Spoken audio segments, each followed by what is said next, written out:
Hello, my name is Jimmy Vaughn, and this is my special project presentation over the leadership skills that are seen in the movie Coach Carter.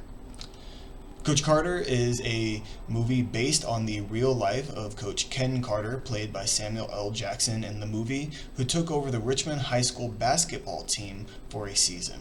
Coach Carter began his journey with the basketball team and quickly noticed that the players were both undisciplined and lacked motivation. They also had very little work ethic and were being led astray in multiple different areas of their life. So Coach Carter just decided to use a very rigorous leadership strategy to help the players both on and off the field. Now, there are many aspects of Coach Carter's leadership that hinted at what we had discussed this semester, but in this presentation I would like to highlight 4 of those. The first is going to be the type of power that Coach Carter exhibits as a leader on the basketball team and how it changes from the beginning of the movie to the end. Secondly, I would like to hint at the leadership skills that Coach Carter exhibits and where that would place him and his position as far as a supervisory manager, a middle manager, or a top-level manager. Thirdly, I would like to look at the types of leadership that Coach Carter employs, specifically how he was more of a directive leader, how he failed to use the expectancy theory, and how he was heavily achievement-oriented. Lastly, I would like to look at how Coach Carter is a great example of the transformational leader. Coach Carter uses multiple different types of power throughout the movie. As he first meets with the team, we can see that he tries to use a coercive and a positional power. During this time, Coach Carter has the athletes sign a contract that labels and specifies different rules that they must follow, such as keeping a higher GPA to be able to play and be a part of the team. He threatens the athletes to make them run or do push-ups or even sitting them out of games if they fail to meet these rules, if they fail to meet these standards, showing that coercive type of power previously mentioned. Coach Carter also expects the athletes to give him the respect that is due his position as a coach. However, the athletes don't do this, meaning that Coach Carter tries to use a positional power, but it fails. As the movie continues, we see that Coach Carter begins to earn the trust and respect of the athletes, leading to him having more of a referent power, meaning that the athletes see him in a better light, and he has more power, more influence over them because of that respect.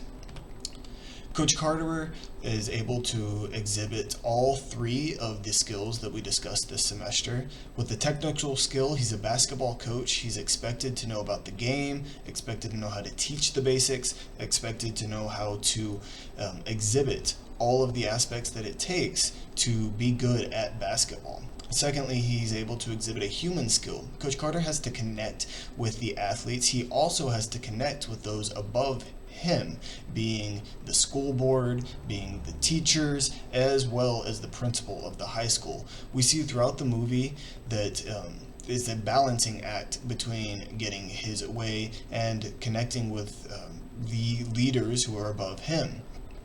Lastly, we see that Coach Carter has to exhibit a form of conceptual skill. Coach Carter goes into this position with a vision in mind, the very essence of what a conceptual skill is.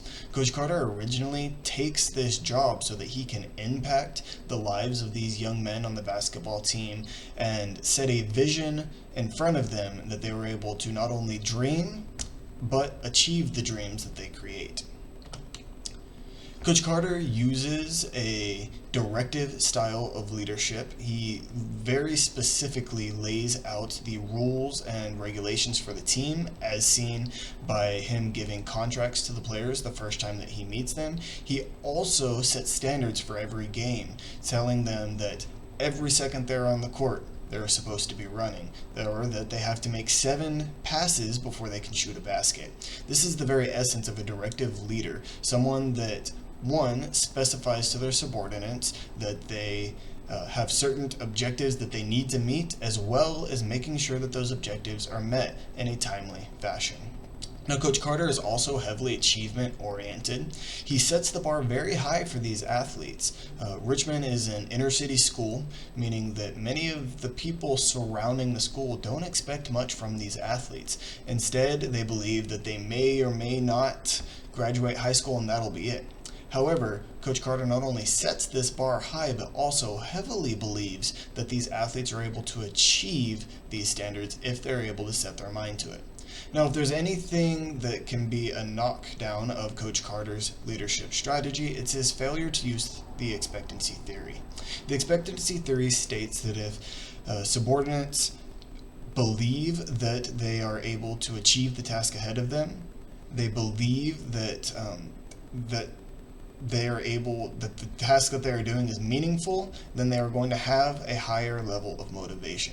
We see the first time that Coach Carter meets these athletes that they do not buy in to his leadership style, they don't buy into himself as a person, they don't believe that they can meet the standards that they have set, meaning that Coach Carter has failed in the expectancy theory. Now, while Coach Carter is able to overcome this barrier throughout the movie, if he would have gone into this position using the expectancy theory, making sure that the athletes are able to buy in from the very beginning, he may have seen results faster. Now, lastly, Coach Carter is an amazing example of what is known as a transformational leader, using transformational leadership techniques. Coach Carter uses his position to positively impact athletes that he coaches. One, he emphasizes morals and upstanding qualities. He is a role model in the position that he is holding. Secondly, Coach Carter's goal is to help the athletes reach their full potential, meaning that Coach Carter isn't necessarily worried about a win-loss column. While the team does win, his main objective is to make sure that the athletes believe in themselves and believe that they can achieve something greater than just high school. Coach Carter has also changed this through this interaction, furthering the transformational leadership similarities. As Coach Carter begins this movie, he is not the best at individual consideration, meaning that he sees the team as a whole. He's not the best of making considerations, giving the player, given their situation. However, as the movie continues on, we see that Coach Carter once again overcomes this, is able to individually consider some of the athletes, and is able to be a better leader for it. One of the best examples of a transformational leadership quality in this movie is Coach Carter's effect on the character known as Timo Cruz, as seen pictured here. Timo Cruz starts as one of the most problematic athletes on the team. He picks a fight with the coach, throwing a punch at him. He walks out of practice. However, as the movie goes on, Timo Cruz begins to get in with his cousin, starts with some gang violence, and rejoins the team after taking the necessary steps. Towards the end of the movie, we start to see that Coach Carter's impact on Timo Cruz leads to him being a more upstanding citizen. He gets away from the gang violence. He graduates high school and is even able to gain a scholarship to a university to play basketball, which is seen in both of these pictures here.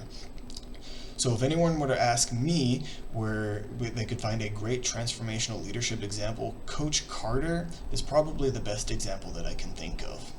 Now, the next 2 slides are just my references in case any more information is needed, as well as some links for the pictures. I would just like to thank you for a great semester and for helping me understand what it means to be a leader as well as an effective leader.